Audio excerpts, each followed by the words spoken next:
నాకు ఎప్పుడూ నేను వదులుకోకుండా ఉండింది దేవుడి పైన నమ్మకం. నాకు ఒకే ఒకటి ఉండింది. That I prove it to my father. That Kannappa give. అదేనా మీకు వచ్చిన ఫీడ్బ్యాక్స్లో best feedback? One of the most important నాకు యునానిమస్గా నాకు ఫస్ట్ మా నాన్నగారు చెప్పిన తర్వాత రాక్లైన్ వెంకటేష్ గారు చెప్పారు రషెస్ చూసిన తర్వాత. దాని తర్వాత బీవీఎస్ రవి చెప్పాడు, కోనా వెంకట్ గారు చెప్పారు. నేను అక్కడ విష్ణుని చూడలేదు, నీ కన్నప్పనే చూసాం మేము, నువ్వు గుర్తుకు రాలేదు మాకు అన్నాడు. As an actor I think that is the greatest achievement I have got. My father అక్కడ నాన్న ఒకటే అన్నాడు, అరే నాకు అక్కడ ఉండేది నా కొడుకుని మర్చిపోయాను రా నేను అని చెప్పాడు. ఒక మహానటుడుగా ఆయన అది చెప్పాడంటే it's one of my greatest achievements. And నాకు మీరందరూ అగ్రీ చేయొచ్చు, అగ్రీ చేయకపోవచ్చు. I believe one of the greatest directors of my generation Ram Gopal Varma గారు. ఆయన ఈరోజు నాకు ఒక మెసేజ్ పెట్టాడు. చాలామందికి తెలియంది, ఆయనకు కూడా తెలియంది ఏంటంటే మార్చ్లో నాన్నగారిని కలవడానికి వచ్చాడు ఆయన ఒకరోజు. ఇంట్లో కూర్చుంటే ఆ 4 minutes నేను సినిమా ఏప్రిల్లో పోస్ట్పోన్ చేసింది కూడా ఆయన ఒక కామెంట్ ఇచ్చాడు, దానివల్లే పోస్ట్పోన్ చేశాను. మార్చ్లో ఆయనకి ఆ 4 minutes మేకింగ్ రిలీజ్ చేసింది చూపించాను. చూపించిన తర్వాత నాన్నగారు అందరూ చేసిన తర్వాత బీవీఎస్ రవి అన్నాడు, సార్ నేను సినిమా మొత్తం చూశాను సార్, ఎక్స్ట్రాడినరీ సార్, గ్రాఫిక్స్ లేకుండా చూశాను సార్, అది కానీ వస్తే మాత్రం నెక్స్ట్ లెవెల్ సార్ మూవీ అది ఇది. రాము గారు ఒక మాట అన్నారు, ఇంత జాగ్రత్త తీసుకున్న విష్ణు గ్రాఫిక్స్ వదులుతాడు, అది కూడా ప్రమాణంగానే ఉంటాయిలే అన్నాడు. ఆ భయానికే నేను అది పోస్ట్పోన్ చేసేసాను. You know this is no way I can do it అని. ఈ రోజుకి కూడా టెక్నికల్గా మా డైరెక్టర్కి, ఎడిటర్కి, నాకు మేము సినిమాలో చాలా అద్భుతమైన సీక్వెన్సెస్ సాక్రిఫైస్ చేసాం. బికాజ్ మేము అనుకున్న లెవెల్కి విఎఫ్ఎక్స్ రాలేదు. కానీ ఇది నాకు ఒక గుణపాఠం, ఇది పెద్ద గుణపాఠం. I will never repeat that mistake again. But cinema చూసేటప్పుడు చాలామందికి అది తెలియలే. అందుకే మేమందరం ఈరోజు మార్నింగ్ ఎడిటర్ మేము కూడా చూసుకొని ఎవరు పట్టించుకోలేదు అవన్నీ కరెక్ట్గా అక్కడ వెతుకుతారు. ఇంక ఇప్పుడు అది 2 weeks తర్వాత చెప్తాను. అది మీరు ఎతికినా మీకు దొరకదు. ద రీజన్ ఎందుకు దొరకదో కూడా చెప్తానండి. The narration of the movie is very strong. One of my favourite scenes Sarath Kumar గారికి నాకు జరిగిన ఒక కాన్వర్జేషన్. ఒక ఫాదర్ సన్కి అప్పగింతలు ఇచ్చేది. ఆ సీక్వెన్స్ని రాసుకునేది ఎప్పుడంటే మా తాతగారు ఇంకొక 15 రోజులు పోతారని ముందే తెలిసింది హెల్త్ రీజన్స్ వల్ల. మా నాన్నగారు డెవెస్టేటెడ్. ఆయన 10-15 రోజులు మా తాతగారికి స్నానం ఒకటి చేయించలేదు, కానీ మిగతా అన్ని పనులు ఆయనే దగ్గరుండి చేయించారు. ఆయనకి భోజనం పెట్టే దగ్గర నుంచి, బట్టలు మార్చే దగ్గర నుంచి ఆయనే చేశారు.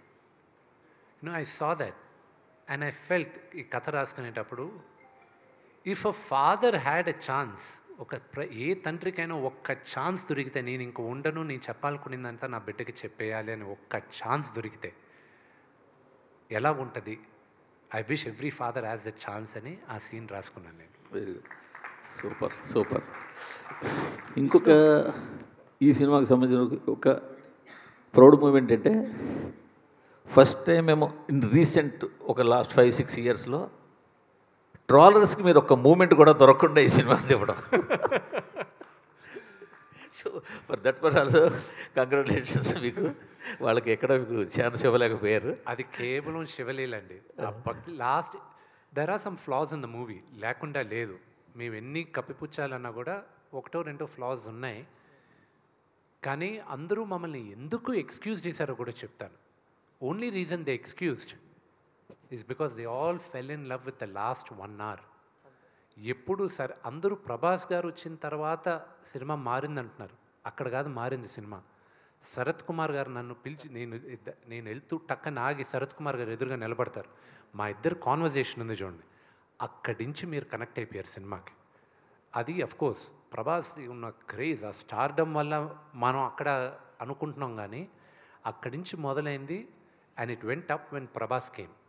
అండ్ దెన్ దాని తర్వాత అక్కడి నుంచి నేను పెట్టాను హై. సి, నేను బాగా చేశానని మీరు అందరూ అంటున్నారు, I'm getting lot of praise.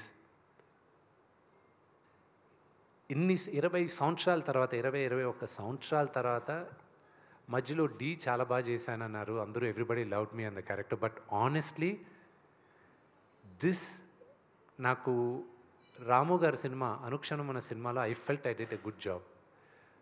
But this movie నాకు ఒక విజిటింగ్ కార్డ్ ఉంటే ఒక నటుడుగా, this will be my visiting card. And I'm thankful. I'm thankful for every one of you. And I'm also for the media. I'm really thankful because మీరందరూ కూడా నాకన్నా ఎక్కువ మా నాన్నగారికి విజయం రావాలని మీరందరూ కోరుకున్నారు. అండ్ నిన్నటి నుంచి వచ్చే మెసేజెస్ అంతా మాట్లాడేదా, కొంతమంది ఫోన్ చేసి ఏడుస్తూ మాట్లాడారు. When they heard my voice. See, I'm stopping myself from crying. It's too overwhelming. నేనున్న ఫైనాన్షియల్ ప్రెషర్కి, పర్సనల్ ప్రెషర్కి, ఫేస్ చేసిన హ్యూమిలియేషన్, ఎటు తిరిగిన either they had a doubt, నేను చేయగలనా లేదా అని ఒక డౌట్ ఉన్నింది. ఇంకో పక్క తెలియని హేట్రెడ్ ఉన్నింది. Because I just kept quiet. నేను బయటకు వచ్చి మాట్లాడను నేను. But there was a campaign on hatred. ఎటు తిరిగిన ఒక పక్క హేట్రెడ్, ఒక పక్క డౌట్. అండ్ ఐ న్యూ ఈ రేస్ నేను గెలుస్తానన్న నమ్మకం ఉంది. కానీ కాళ్ళకి ఆల్మోస్ట్ 100 kgs వెయిట్ కట్టేసి పరిగెత్తు అన్నారు. I had to run. I had no choice. Failure was not an option for me and I had to do it. ఈ ప్రెషర్ మా నాన్నగారితో సహా మా వైఫ్ విని కూడా తీసుకుంది. I have to thank her to hold the house strong. She saw everybody. మా friend Vijay, వీళ్ళు ఏడుస్తున్నారు పక్కన. I knew. అండ్ వినయ్తో చెప్తున్నా, ప్రభు అని ఒక మాట అన్నాడండి ప్రభుదేవ గారు. ఆయన చూశారు, సూపర్ కాన్ఫిడెంట్గా ఉన్నాడు. ఆయన కరెక్ట్గా 3 days ముందు ఫోన్ చేసి, రే 99.99% మనం సూపర్ హిట్ కొడుతున్నాం, కానీ ఆ 0.1% దేవుడు కుదిలి, అది ఎలా జరిగినా కూడా నువ్వు మాత్రం డూ నాట్ ఫాల్ డౌన్. నిలబడు, ఇంకా ఎన్నో ఫైట్ చేయాలి నువ్వు.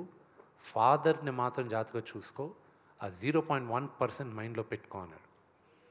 నేను నా అన్న వినయ్, ఐ టోల్డ్ హిమ్, ఆ ముందు రోజు అందరికీ ధైర్యం చెప్పాలి. I sat down and I said, we all worked hard, day and night కష్టపడాం, అందరూ ప్రేమించాం, కానీ ఆ 0.01% ఉంది గుర్తుపెట్టుకోండి అన్న వెంటనే అందరూ we don't even want to think about it అని లేసి వెళ్ళిపోయారు ప్రతి ఒక్కరూ. I was emotional. I was like, ఎలాగా ఏదైనా జరిగితే, తేడా జరిగితే ఎలాగా, how do I hold fort అన్న దాంట్లో ఫస్ట్ నాకు మైత్రి డిస్ట్రిబ్యూటర్స్కి I'm very very very thankful అండి. వాళ్ళకి ఫస్ట్ డిస్ట్రిబ్యూషన్ ఇచ్చినప్పుడు, and I'm sorry I'm taking a lot of time, ఇది బోరింగ్ అవ్వచ్చు. మైత్రి మూవీస్కి ఇచ్చినప్పుడు మమ్మల్ని నమ్మి ఇచ్చారు, మేము జాగ్రత్తగా కాపాడుతుంది. నేను నా బిడ్డని నీ చేతిలో పెడుతున్నాను, దీన్ని మీరు ఎక్స్ప్లాయిట్ చేసి నాకు ఇవ్వండి అన్న. వాళ్ళు షోస్ రిలీజ్ చేసేటప్పుడు ఒకటే చెప్పారు, మేము 7 o'clock షోస్ పెడుతున్నాం అన్నా. బెటర్ సార్, నేను 7 o'clock నా సినిమాకి రారు కదా. లేదు, విపరీతమైన ఇది ఉంది, మీరు వదిలేంటి, వదిలి చేస్తాను. నేను ఐ స్లెప్ట్ ఆఫ్ మా నాన్నగారు నిద్రపోలేను నేనంతా మొన్న రాత్రి. ఈ was the first one US నుంచి వచ్చే కాల్స్. అది అఫ్కోర్స్ యూఎస్లో చూసిన వాళ్ళు బ్రహ్మాండంగా ఉందంటున్నారు. అండ్ మార్నింగ్కి వచ్చేసరికి 7 o'clock 10 o'clock నేను నమ్మలా. ఎందుకంటే మార్నింగ్ జనరల్గా నచ్చిన వాళ్ళు చూస్తారు, బాగుంది అంటారు. నేను ఈరోజు మ్యాట్నీ షోస్కి I relaxed. I was like, wow, what they are saying is actually true అనేది నమ్మబుద్ధి అయింది. అండ్ రాము గారి మెసేజ్, రామ్ గోపాల్ వర్మ గారి మెసేజ్ ఈరోజు మార్నింగ్ పెట్టారు ఆయన. ఐ వాజ్ హోల్డింగ్ బ్యాక్, ఆపుకున్నాను, ఏడుపు, అందరూ పక్కన ఉన్నారు, కానీ ఆయనకు మాత్రం చెప్తున్నాను. ఎందుకంటే ఆయనకి నాకు ఒక ఎమోషనల్ కనెక్ట్. చాలామంది అనుకుంటారు రామ్ గోపాల్ వర్మ గారికి అసలు ఎమోషన్స్ లేవు. ఆయనంత సెంటిమెంటల్ హ్యూమన్ బీయింగ్ ఎవరు లేరండి. And I really owe to ఆయన సినిమా. అఫ్కోర్స్ కొన్ని బ్లాక్ చేశాను. ఆయన స్టైల్లో బూతులు మాట్లాడాడు, అందు నేను పబ్లిక్లో పెట్టలేను కాబట్టి అవి బ్లాక్ చేయాల్సి వచ్చింది. But it has been a very emotional ride for all of us. But ఇక్కడ మరొక క్వశ్చన్ ఉండిపోయింది. నాకు తెలిసి రీసెంట్ పాస్ట్లో సలార్ సినిమా మాత్రమే వితౌట్ సింగిల్ రూపీ అడ్వాన్స్ 2 స్టేట్స్లో రిలీజ్ చేశారు. వాళ్ళు ముందు